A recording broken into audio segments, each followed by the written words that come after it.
جب امام حسین علیہ السلام کو ان کی آل اولاد اور اصحاب کے ساتھ میدان کربلا میں پیاسا شہید کر دیا گیا۔ امام حسین علیہ السلام کی شہادت کے بعد آپ کی اولاد اور خانوادہ رسول خدا کو قید کر لیا گیا۔ نبی زادیوں کو بے پردہ کر کے کوفہ اور شام کے بازاروں سے ہوتے ہوئے دربار یزید میں لے جایا گیا۔ یزید لعین کی فوج نے نبی کی بیٹیوں کے سر سے چادریں چھین لی اور ان کے ہاتھوں میں رسیاں اور پاؤں میں بیڑیاں ڈال کر قید کر کے شام لے جایا گیا۔ آگے آگے یزیدی فوج ناچتی گاتی خوشیاں مناتی جا رہی تھی، پیچھے پیچھے نبی کی بیٹیاں ہاتھوں میں رسیاں باندھے قید ہو کر چل رہی تھیں۔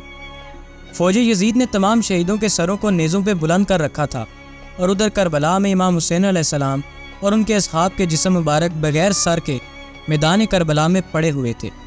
میدان کربلا میں ہر طرف خاندان رسول اور ان کے اصحاب کی لاشیں پڑی ہوئی تھیں۔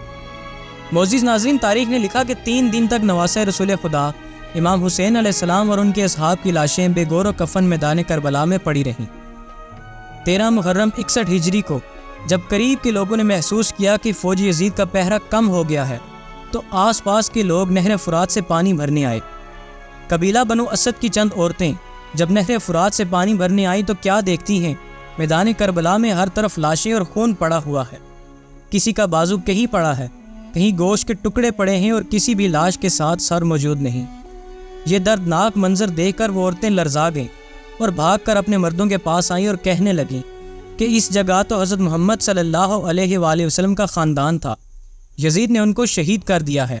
خاندان رسول کی لاشیں بکھری پڑی ہیں، ان کے خیام جلے ہوئے ہیں۔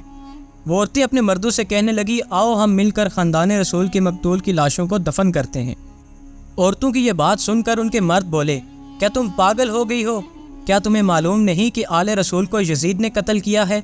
اگر ہم نے ان کو دفن کیا تو یزید کہیں ہمارا دشمن نہ بن جائے اور کہیں ہم کو بھی وہ قتل نہ کر دے۔ تم اس بات کو چھوڑو، آل رسول کو کوئی نہ کوئی آ کر دفن کر دے گا۔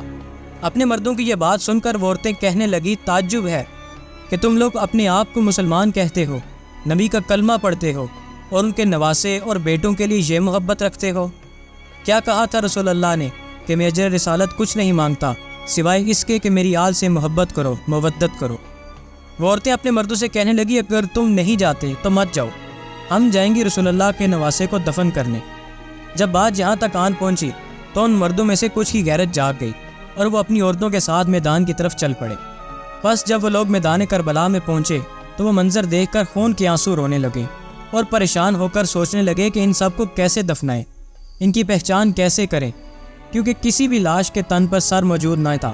چنانچہ کسی نے کہا کہ ایک بڑا سا گڈھا کھود کر ان سب کو اسی میں دفن کیا جائے۔ یہ لوگ شہیدوں کو دفن کرنے کے لیے ایک قبر کھود ہی رہے تھے کہ ایک گھڑ سوار آتا دکھائی دیا۔ یہ لوگ ڈر گئے کہ شاید یزیدی فوج کا کوئی سپاہی ہے۔ یہ لوگ اس سے پوچھنے لگے کہ تم کون ہو؟ تو وہ گھڑ سوار بولا کہ میں رسول اللہ صلی اللہ علیہ وآلہ وسلم کے نواسے حسین علیہ السلام کا بیٹا زین العابدین ہوں۔ یہ منظر دیکھ کر وہ سب رونے لگے۔ اس کے بعد امام زین العابدین نے رسول اللہ کی عبا کو زمین پر بچھایا اور امام حسین علیہ السلام کے جسم مبارک کو اکٹھا کرنا شروع کیا۔ کہیں سے امام حسین علیہ السلام کا کٹا ہوا ہاتھ ملتا ہے، کہیں سے کٹی ہوئی انگلیاں، کہیں سے امام حسین علیہ السلام کی پشت کا گوشت اور کہیں سے آپ کا سینہ ملتا ہے۔ اس طرح آپ نے امام حسین علیہ السلام کے جسم مبارک کو اکٹھا کیا، اور ایک جگہ جب امام زین العابدین میدان کربلا میں زمین کو کھودتے ہیں تو کیا دیکھتے ہیں کہ وہاں پر پہلے سے ہی قبر بنی ہوئی ہے۔ آپ امام حسین علیہ السلام کو اس قبر میں دفن کرتے ہیں اور ان کے ساتھ اپنے دونوں بھائی شہزادہ علی اصغر اور شہزادہ علی اکبر علیہ السلام کو بھی دفن کرتے ہیں۔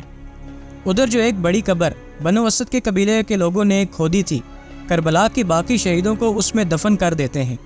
ناظرین، کربلا میں موجود اس جگہ کو گنج شہیداں کہا جاتا ہے، جہاں تمام شہیدوں کی قبر ہے۔ جب تمام شہداء کربلا کو دفن کر دیا گیا تو کسی نے کہا کہ ابھی ایک شہید کو دفن کرنا باقی ہے، کوئی بوڑھے صحابی ہیں، ان کو ابھی تک دفن نہیں کیا گیا۔ تو امام زین العابدین علیہ السلام نے رو کر کہا، یہ حبیب ابن مظاہر ہیں۔ آپ علیہ السلام نے فرمایا کہ اللہ رب العزت چاہتا ہے کہ ان کو ایسی جگہ دفن کیا جائے کہ جب بھی کوئی امام حسین علیہ السلام کی زیارت کو آئے تو پہلے آپ کا سلام کریں۔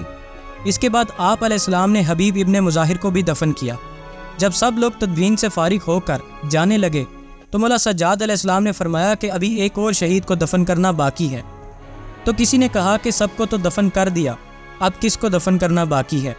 تو امام سجاد علیہ السلام نے کہا، آؤ نہر فرات کے کنارے۔ جب لوگ نہر فرات کے قریب پہنچے تو ایک شہید کا بازو ملا، جب لوگ تھوڑا اور آگے چلے تو دوسرا بازو ملا۔ ایک جگہ پہنچ کر امام سجاد علیہ السلام رک گئے۔ کیا دیکھتے ہیں کہ وہاں ان کے چچا حضرت غازی عباس علمدار علیہ السلام کا جسم مبارک پڑا ہوا ہے۔ آپ علیہ السلام نے مولا غازی عباس علیہ السلام کی قبر اسی جگہ بنائی جہاں آپ گھوڑے کی زین سے زمین پر آئے تھے۔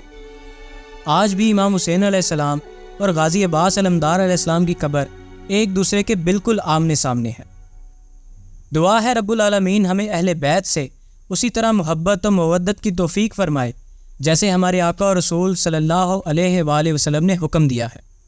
اللہم صلی علی محمد و آل محمد۔